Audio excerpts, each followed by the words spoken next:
Hello everyone, अस्सलाम वालेकुम। क्या हाल है आप सबके? उम्मीद करती हूँ कि सब खैरियत से होंगे। अच्छा जी, आज मैं एक मौजू पे बात करना चाहती हूँ। मेरी अदर प्लेटफॉर्म पे कुछ बहनें हैं जो मुझे कहती हैं कि आप ही ससुराल पर वीडियो बनाए।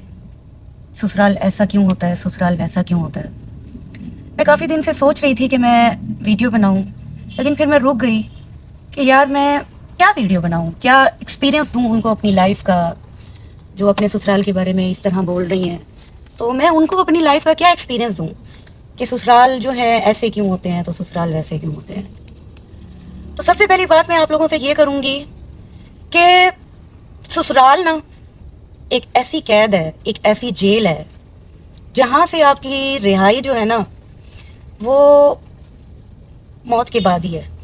सीधी सी बात है। हाँ, पहली बात ये कि ससुराल एक ऐसी कैद है, ऐसी जेल है जहाँ से आपकी रिहाई मौत के बाद है।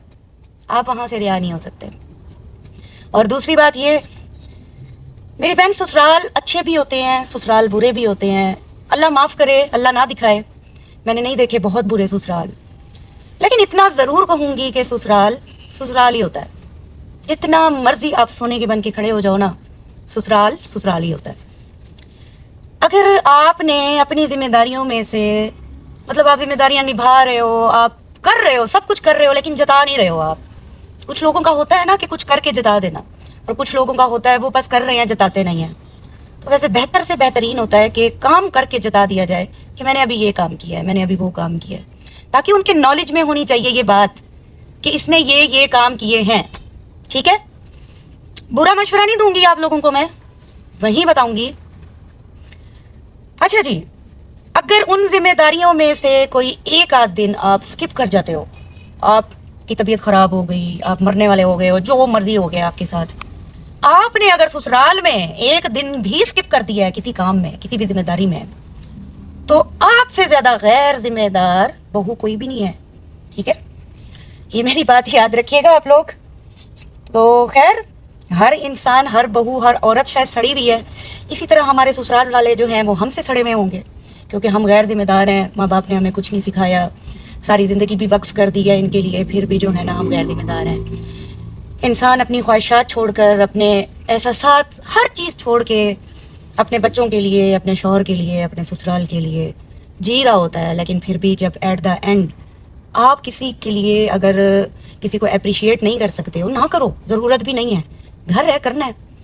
अगर नहीं भी कर सकते हो तो प्लीज़ ससुराल वालों के लिए कहूँगी कि कम से कम अपनी बातों के तीर मार के जो है ना तकलीफ़ ना दें कि इंसान जो है ना डिप्रेशन में जाता जाए, 100 सवाल उसके जहन में खड़े हो जाएं।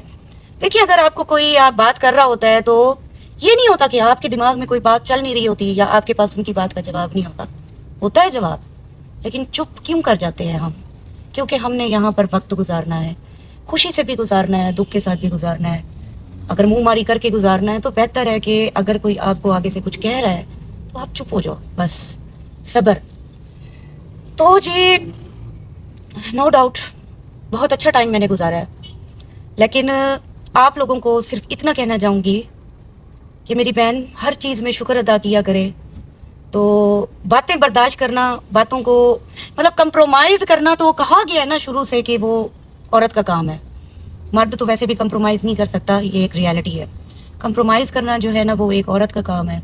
और आप लोगों से यही कहूँगी कि सब्र कर जाया करें, चुप कर जाया करें, बजाय इसके कि आगे से जवाब दें।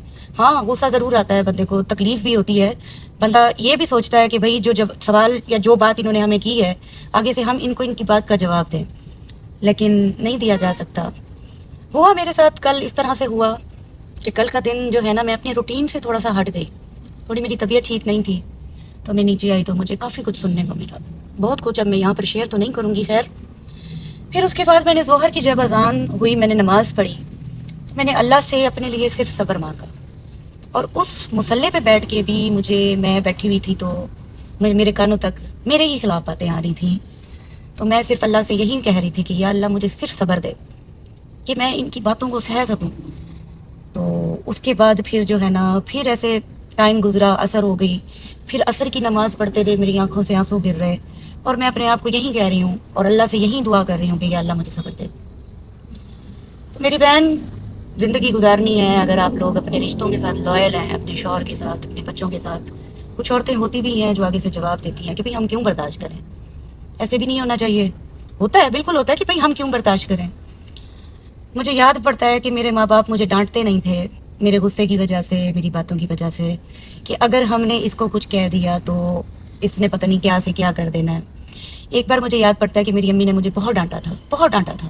تو میں نے اپنا سامان پیک کیا، میں چھوٹی سی تھی، میں نے اپنا سامان پیک کیا اور میں گھر سے نکل گئی کہ میں نے نہیں رہنا. انہوں نے مجھے ایسا کہا تو کہا کیوں. اب وہ باتیں یاد آتی ہیں، دل کرتا ہے یہ قید چھڑا کے بندہ بھاگ جائے یہاں سے، اپنے بچے لے کے، شوہر لے کے بھاگ جائے یہاں سے. ریالٹی ہے، پبلک میں ہے میری ویڈیو، میں بھی میرے سسرال تک بھی پہنچ جائے. تو میں ریالٹی کی ہی بات کروں گی یار، کہ یہی دل کرتا ہے کہ بس بھاگ جائے بندہ ایسی ذمہ داریوں سے، جہاں پر آپ کو اپریشیٹ کرنا تو بہت دور کی بات ہے نا، کہ صرف آپ کو باتوں سے جو ہے نا ہرٹ کیا جائے. اللہ پاک ہر بیٹی کو میں کہتی ہوں اپنا گھر عطا کرے، اپنے شوہر کا گھر عطا کرے، جہاں پر وہ اپنی زندگی اپنی مرضی سے گزار سکے، اپنی مرضی سے اپنے گھر کو سجا سکے، اپنے بچوں کی پرورش کر سکے. تو یہ تو ہر بیٹی کی خواہش ہوتی ہے. لیکن خیر، جوائنٹ فیملی بھی ایک سپورٹ ہی ہوتی ہے انسان کے لیے. اچھی بری باتیں، اونچ نیچ، اپ ڈاؤن ہر گھر میں ہوتے ہیں. بس اللہ پاک جو ہے نا ہر بہو کو، ہر عورت کو برداشت کرنے کا حوصلہ دے. صرف اتنا کہوں گی، آگے سے جواب نہ نکل جائے، وہ بھی اچھی بات نہیں ہوتی. تو باقی اپنی بہن کے لیے بھی دعا کیجیے گا، اور اللہ پاک آپ لوگوں کو بھی اپنے اپنے سسرال میں خوش رکھے، اور مجھے بھی اپنے سسرال میں جو ہے نا صبر کی بہت ضرورت ہے. تو مجھے بھی اللہ پاک اتنا صبر دے کہ میری زبان پہ خاموشی رہے. بس میں اتنا چاہتی ہوں.